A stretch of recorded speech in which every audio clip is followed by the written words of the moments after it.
What's up, people? It's your man T, and I'm back. I know I've been gone for a minute. I've been extremely busy, but I've still been out there buying my inexpensive tech. It's just been stacking up, and I just have not had time to get to it. So today, what I did was I made sure that I took off today so I can bring you some new stuff that I've been buying. So let's get to it.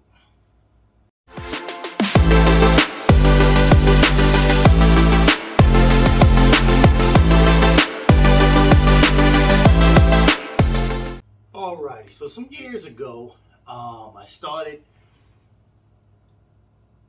just buying things, and of course, everybody out here, they believe you get what you pay for, and sometimes that's true. You buy something cheap, you get cheap quality. But with things that's going on nowadays, technology is old. I mean, the basics of it, it's so much of it that you can produce it literally for nothing and get somewhat of the same outcome.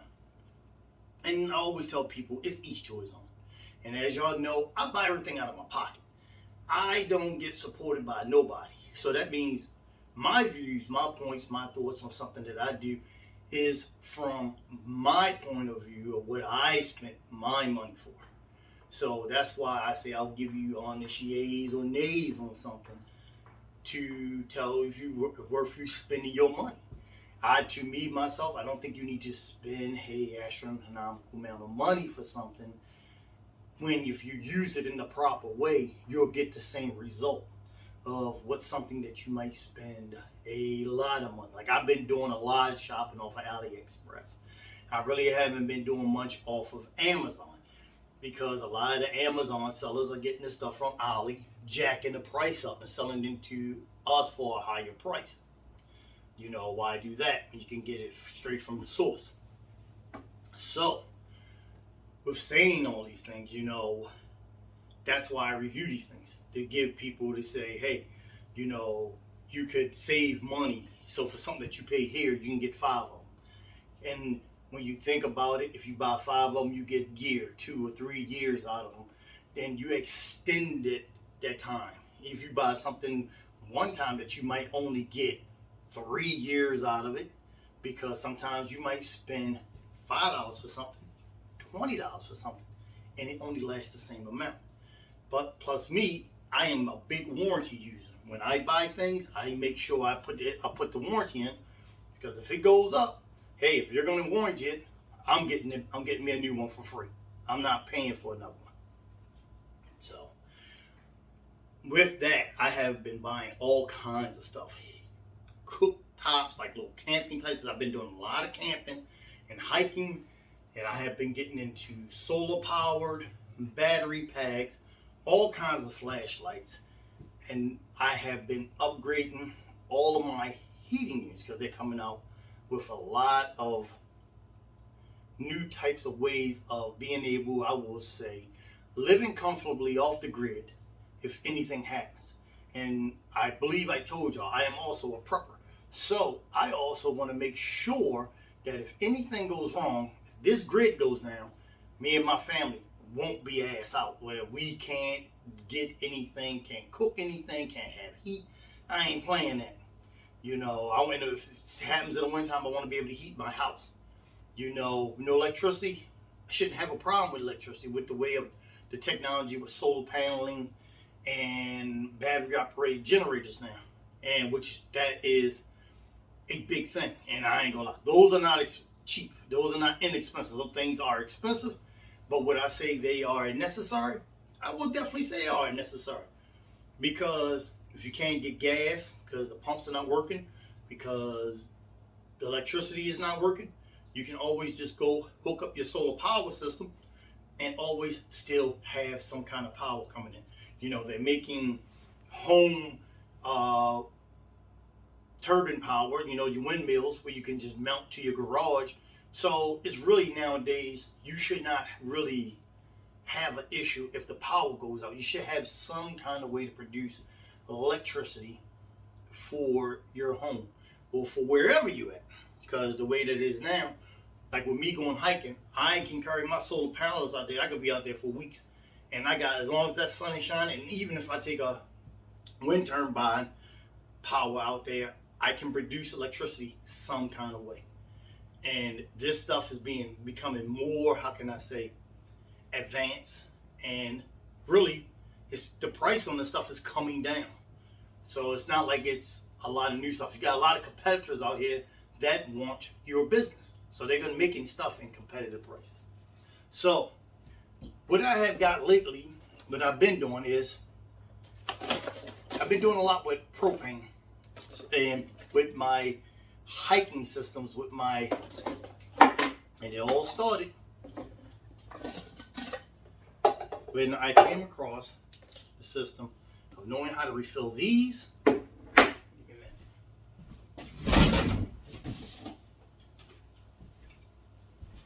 And refill these all for your 20-pound tank. So I haven't brought one of these in years.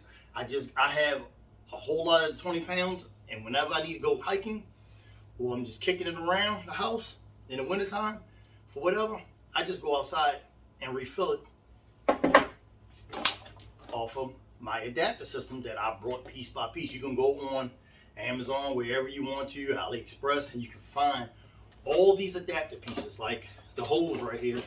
This hose I can take and plug to my 20-pound tank. And this is one of my newer camping heaters. Big backpack hiking with you. Came out, I'm gonna say about a year ago. Because how this came to be was when hiking up on the Appalachian Trail, got to a zone where you could not have an open fire, and it was cold at night. So I said, talked to my bud. It's like, man, we need some heat out here. So that's when we got our first original one. And this one plugs off of this. But this will eat up this when you use this for your cook stove. Of course, you can make a campfire and cook, which I do have a wood stove that I carry with me, a portable wood stove. So, but I still got this anyway for emergency reasons. And then I said, okay, well, what else do we have? Because, you know, what else is going on? Then came across this. Now, this one is a cooktop camp heater. Now, this is your heater too for your tent heater. But, you know, people worry about it falling over, starting fire, because the way it is. This one will not fall over. And like this one has a not so well of a heat protector, but it's one on there. This one actually is contained. Now this is a actual, where you at?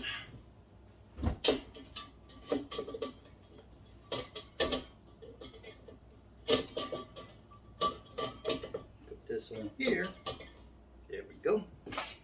And you have your handles here. Goes on here. This is an actual tent heater plus cooktop, because you put your pan up here and cook and heat your tent at the same time. Off of this quarter pound or half a pound. But okay, you could plug it up to here. Now the bottom, this is where these adapters come in. Now if you plug it up here, you could put the feet on this, but that's defeating the purpose of it being stable, where it will not tip over. Now, as time been going on, they have came up with all different variations of these that takes these threads. So they've been coming up with adapters and hoses that you can actually go from this to the 1 pound, and now even from the 1 pound to your 20-pound tank. And I did make a table for this. This one right here, I have made a table for it where I cut a hole out of it so I can run this hose up through here for the 20-pound tank. But they actually sell, which I am going to buy, they actually sell a actual hose that's small enough that while this is sitting flat on the table, that it will go up under here and thread in, and it will plug to your 1 pound tank. But with all the stuff that we have out here now, that makes everything so convenient. That's why I said this day and age, and I'm not spending a lot of money for this stuff. I'm just sitting down taking my time comparing prices. Now you can get this home off of get this hose off of Amazon. You can get this hose off of from Home Depot, Walmart. Anybody sells this hose. Amazon, yeah, true, is cheaper. I got mine at Home Depot for $20. You know, I was kind of being impatient, so I'm gonna check it up to me being impatient. That's the reason why I didn't wait, because I wanted to do this video. I wanted to test some things out. So I didn't feel like waiting another couple of days to get this hose. The hose took almost a week to cut. So I wanted to make sure that the theory works, and it does. So this hose plugs into this adapter. Now this adapter plugs here to the 1 pound tank, and it threads. And this is the unit, which I'm getting I do have this one coming in. They have an up-to-date one that has a pressure release valve built into it for refilling these, because these tanks don't have a pressure release valve to help it fill quicker. So now they built one within it. So I'm waiting for that up-to-date one. This is the original one that they came out with that plugs these two together. But either or. Now I can run this off of my 1 pound tank, because just plug this into here. I mean, I can run it off the 1 pound tank, but once I put this adapter on,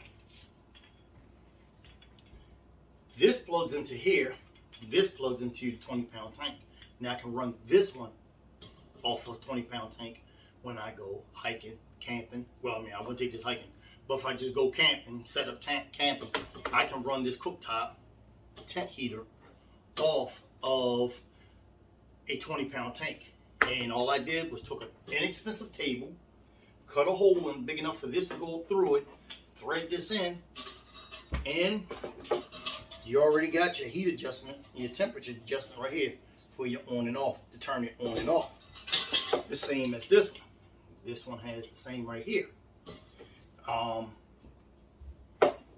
And all I do is take this coupler right here, this union, just put it on here. And it has on and off valve here if you want to turn it on and off. And you just thread it into here, or you can thread it onto here.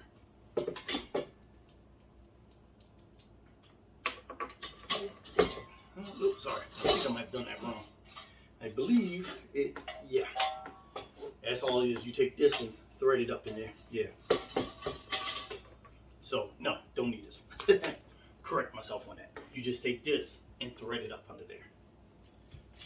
So, now I can pretty much run a lot of stuff off of my 20 pound tank, or off of these, any of these size tanks.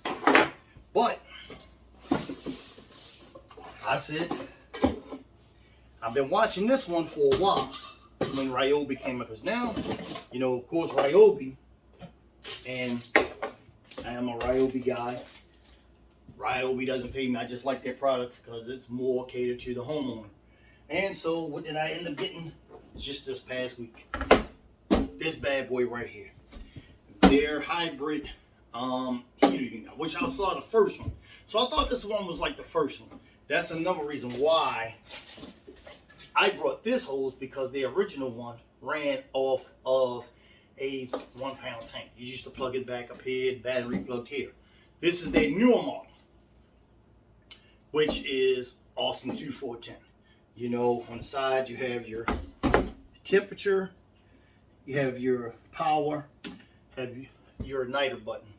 This is a forced air one. You plug your battery into the back, and this bad boy cuts the fan on, forced air out. I tested it out on low. It do great for a nice size cabin tent, you know, spacious tent, or if you're outside and you have an event and you want to crank this thing up, this thing puts out a massive amount of heat.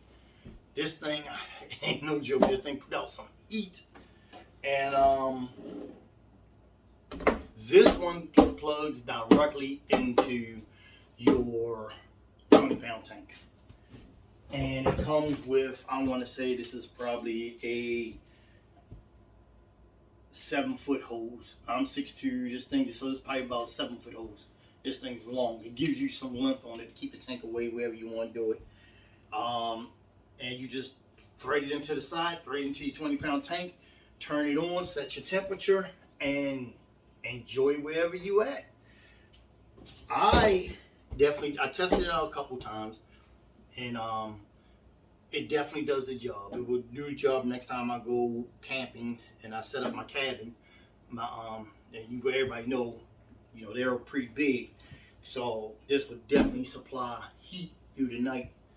And I always have me a good amount of propane tanks, because I have a generator that's a dual system, gas and propane, so I keep a lot of propane just in case something goes wrong. There ain't no purpose. There's no purpose of being a prepper if you don't have your proper supplies. And I like the fact that Ryobi is going for a lot of hybrid stuff, where you either can plug it down if you have a power source. You don't have to run this off your battery. You can plug it directly into an extension cord directly in it. But if there's no power, you doing tailgating, there's no power. And if you're like me and got a whole bunch of these batteries, because you got like a lot of Ryobi tools, you will not be without power. You can run this thing as long as you got ways to batteries. And I also have the inverter, which you'll see that when I do the video on my solar power and battery system, because I got videos coming up about my solar power systems that I've been buying and my batteries. And I will be doing finally getting down to the nit and grit of my flashlights, because everybody who knows me know I love my flashlights, and I have a reason why I love my flashlights. So yeah, I definitely say that this wasn't a bad buy. I mean, I paid $150 for it. I mean, I say it's worth it. I mean, this is definitely worth the money. You're not going to be disappointed with this thing. You got a garage, you got a workshop. This it says it heats up to 2,000 square feet, 60,000 BTUs, and I would definitely say it does, because the one test that me and my wife did, we put this out there at the sunroom back door on the back porch and shot it into the house to see what it'll do. On low, or a little bit below medium, the air came through that back door, through this kitchen, through that living room, bounced off the wall, and we started feeling the heat upstairs. She was upstairs, she could feel the heat going up this thing. This thing put out a tremendous amount of heat. So with this area down here, I can heat this house from that back door. And we was just testing it out to see how far we could feel the heat, what will it heat, and surprisingly, it was like, okay, this thing puts out some heat. Alrighty, so that's my review on what I have been buying so far with my camping heaters, my camping stoves, how I've been working my propane system, where I only paid one time for this bottle, and I can keep refilling it. And you can go on YouTube. Us as YouTube family, we always share ideas. So you can always go on YouTube, and somebody somewhere either already put the idea or working to put the idea out there. So you're gonna find some kind of way that's gonna make everything beneficial to you. If you're do it yourself, and you like being self-sustained, like myself. And like I said, these cans, I done had these cans for about 4 or 5 years, and they're working great. I keep them in a dry place where they're not getting rusted and they're not getting damaged. I have no problem with leakage on them. And I fill these things myself and save money instead of rebuying these. So, okay. That's that for now. And I will be getting back with y'all later with some more stuff that I bought. Inexpensive tech. All right, take care.